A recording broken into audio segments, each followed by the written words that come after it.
The night I'm about to tell you about was supposed to be simple. Just a group of friends, a quiet forest, a fire crackling under the stars, and stories that make you laugh more than they scare you. But what happened that night changed how I understand silence, space, and the idea that we are never truly alone in the universe. My name is Ethan, and this happened 5 years ago, deep in the Kaldren Woods, an area so remote that even GPS signals fail halfway through the drive. We went there as part of a tradition after graduating from college. One final camping trip before everyone scattered into jobs, cities, and adult lives that rarely cross paths again. There were 6 of us. Me, my best friend Marcus, the skeptic of the group, Lena, who believed in every ghost story ever told, Ryan and Elise, a couple who argued about everything but never stayed mad, and Daniel, the quiet one, who always brought strange gadgets, just in case. That last detail matters more than it should.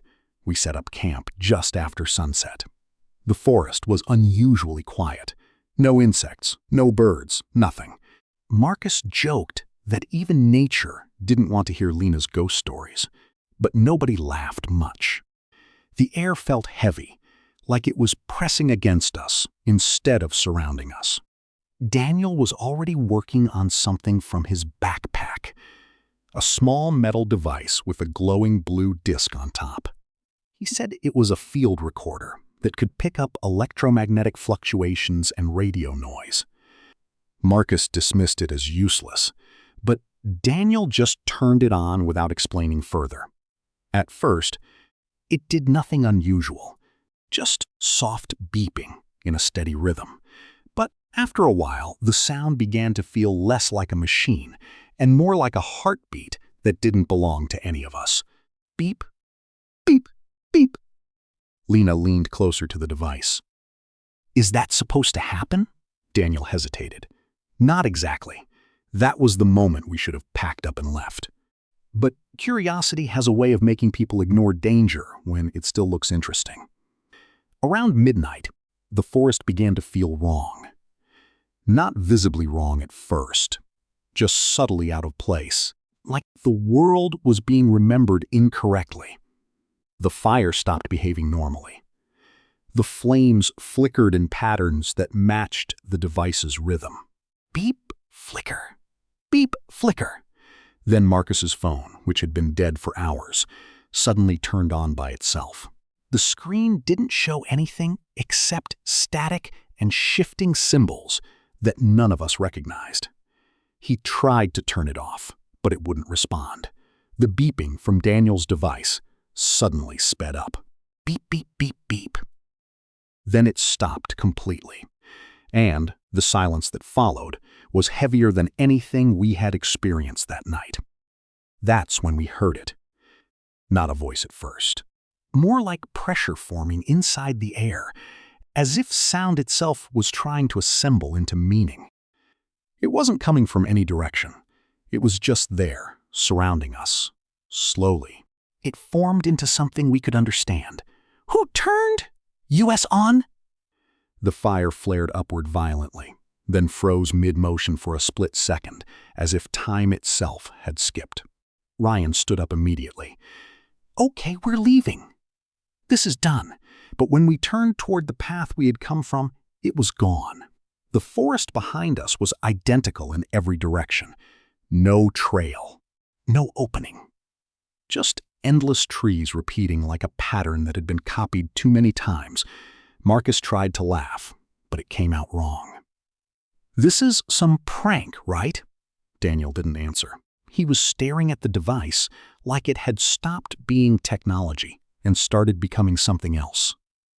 It didn't just pick up signals, he said quietly. It created a link. The air around the campsite began to shimmer. Shapes started forming in the distortion. Tall, thin silhouettes that didn't fully exist, like broken images trying to render themselves correctly. Elise grabbed my arm. What are those? Daniel's voice was low. Not what. Where. They're from between signals. between frequencies. The shapes moved closer, but not in a normal way. It was more like they were assembling into existence, step by step. Each movement made reality flicker slightly, like a weak connection losing stability. Ryan picked up a stick from the fire. If they're here, we can hit them. They're physical. He swung. The stick passed through nothing, but something passed through him. He froze. Did anyone else feel that?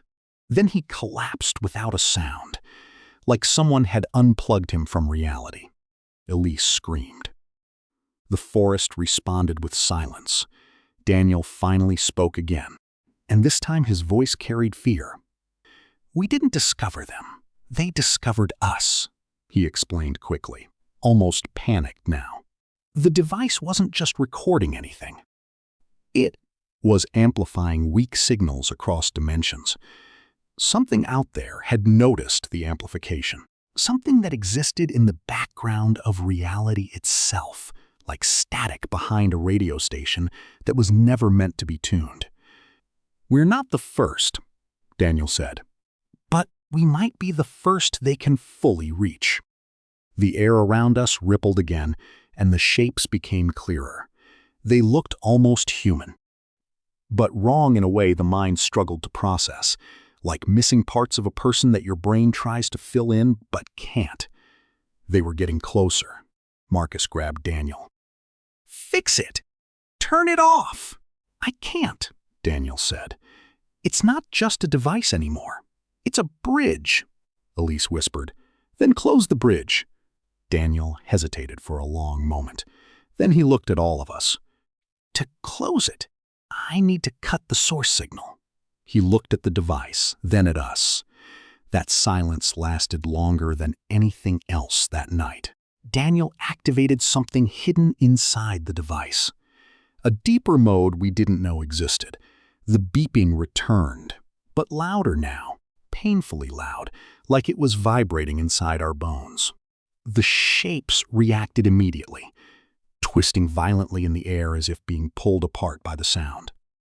"This will collapse the connection," Daniel said. "But it needs an anchor." Marcus understood first. "You're the anchor." Daniel didn't deny it. Instead, he stepped forward. "I'm sorry," he said quietly. "Don't ever try to listen for things you're not meant to hear." The pulse intensified. The forest began to fade. Not burn or break, but disappear like a signal losing strength.